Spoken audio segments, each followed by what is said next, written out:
Fala galera, saindo agora do forno aí algumas análises sobre não só a questão econômica, mas também sobre a questão da Covid. Primeira análise é a seguinte, em termos percentuais, para cada 1% no aumento de infectados, temos 1,2%, 1,3% de morte. Isso significa que as mortes estão numa aceleração mais elevada do que a infecção. Faz sentido por vários motivos, o principal deles é que você se infecta no período X e morre no período X mais alguma coisa, X mais K, então você vai morrer no futuro. Isso vai criando uma piscina. E essa piscina, na medida que o sistema público ou o sistema de saúde em geral não consegue dar conta dessa demanda, ela vai aumentando e as pessoas que estão lá dentro, quanto mais cheia, elas rivalizam entre si, porque cama, leito, respirador você não consegue compartilhar. E aí você tem o aumento do número de mortes na medida que a doença vai avançando. Isso evidencia duas coisas, uma que não há tratamento, outra que os tratamentos eles estão perdendo espaço para a doença, e a terceira é que infelizmente você não tem os chamados remédios milagrosos aí que o pessoal está indicando.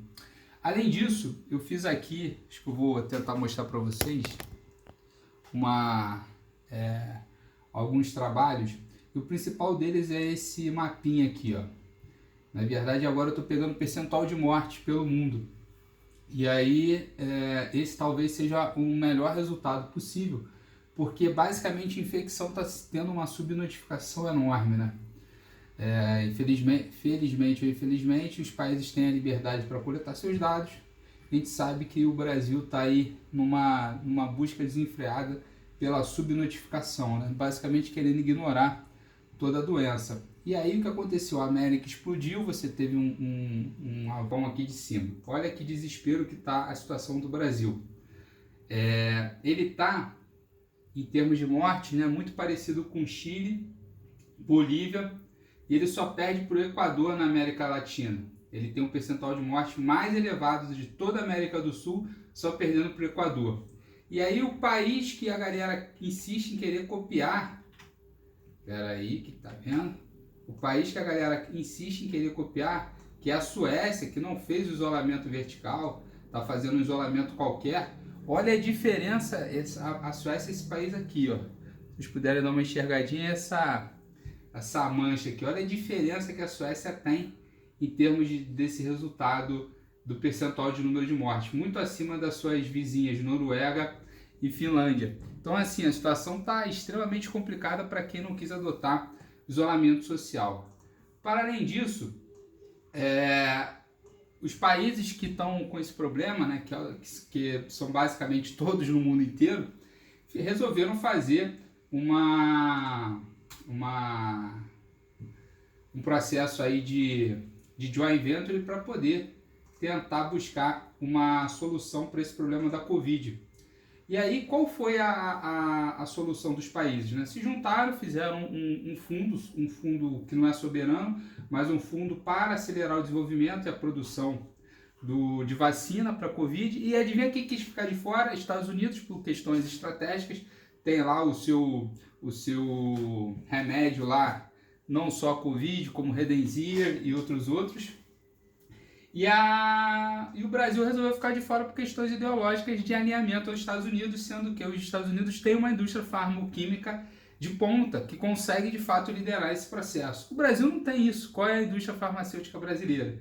Se você for lembrar, Merck, La Roche, Bayer, isso aí é alemã, americana, francesa. A gente não tem indústria de base farmoquímica, MS, por aí vai. E basicamente a gente quer ficar de fora porque não consegue somar 2 mais 2. É uma verdadeira tragédia grega que está acontecendo com o Brasil. E se eu for buscar aqui mais e mais notícias, eu queria trazer aqui um outro detalhe, que é a inflação para o Brasil hoje. E a gente vai dar uma olhada aqui no Economic Trends para falar de dois assuntos. Economic Trends. Então a gente vai falar de dois indicadores. Um é o PIB per capita brasileiro. Deixa eu ver aqui em países. eu vou dar uma olhada no PIB per capita do Brasil e vocês vão ver a tragédia que está quando você compara o tempo à situação brasileira. Então, se eu for pedir GDP por... Cadê growth rate? Current... annual growth rate. Eu vou pegar aqui a inflação. Eles não têm o GDP per capita. Eu acho que o que a gente vai ter aqui é só o growth rate. Não tem problema não, vamos pegar ele. Vamos tentar estressar essa curva, mas esse aqui não faria muito sentido. Eu queria pegar o GDP per capita Brasil. E vamos analisar. Olha que tragédia. Isso aqui obviamente são dados mais antigos, mas se você for buscar essa informação não vai ser nenhum problema, tá? E aí o que aconteceu? O Brasil hoje ele entra no rol de um país que em 2018 tem um PIB per capita de 8 mil dólares, perdendo para a China que já está em 9 mil, perdendo muito para a China que já está em 9 mil. Sendo que em 2010 o Brasil tinha 11 mil de PIB per capita. Para manter o mesmo nível de 8 mil a gente teria que recuar para 2008, sendo que a gente ainda está em 2019, não pegamos os dados ainda da Covid. Provavelmente o Brasil vai regredir para dados de 2005 ou 2006, 2007, quando tinha 5 a 6 mil de PIB per capita. Então, assim, estamos falando de uma tragédia sem precedentes na economia brasileira, onde a gente vai recuar 15 anos no mínimo. E sobre a questão da inflação, de fato o ciclo de inflação de abril de 2020 está vindo muito baixo, mas a gente tem que acender um alerta pelo quê? Como é que funciona o sistema produtivo brasileiro de agrobusiness, né?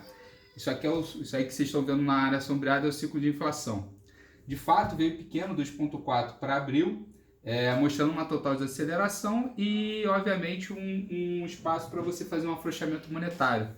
Mas a política de ajuda fiscal que o governo deu de R$600 vai ao encontro do aumento de custos de mão de obra no campo, porque no campo a renda não chega a R$600. Se você for pegar a renda per capita brasileira, grande parte da maioria da população que trabalha no campo trabalha por diária de 20 a 30.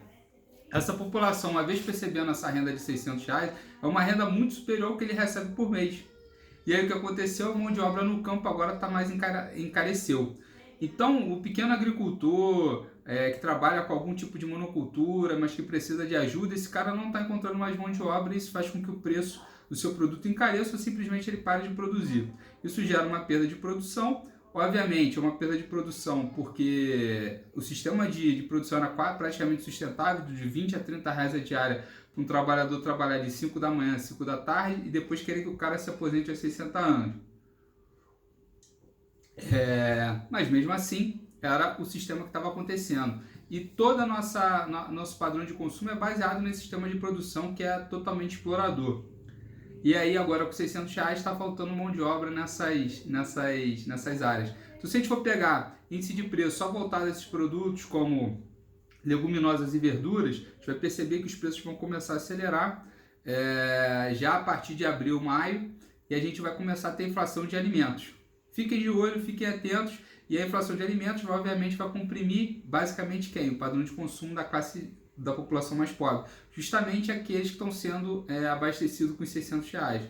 Esses R$600 sendo convertido em poder de compra vai ser reconvertido em poder de compra menor. Esse é o problema da inflação e quem está cagando e andando, porque basicamente a alimentação é um núcleo muito pequeno dentro da sua matriz de consumo, vai nadar de braçada dentro de uma economia com uma inflação lá de 4, 5, 6%, mas em que o grosso dessa inflação vai ser em cima de produtos de alimentos, que vai comprimir exatamente o padrão de consumo das populações mais pobres.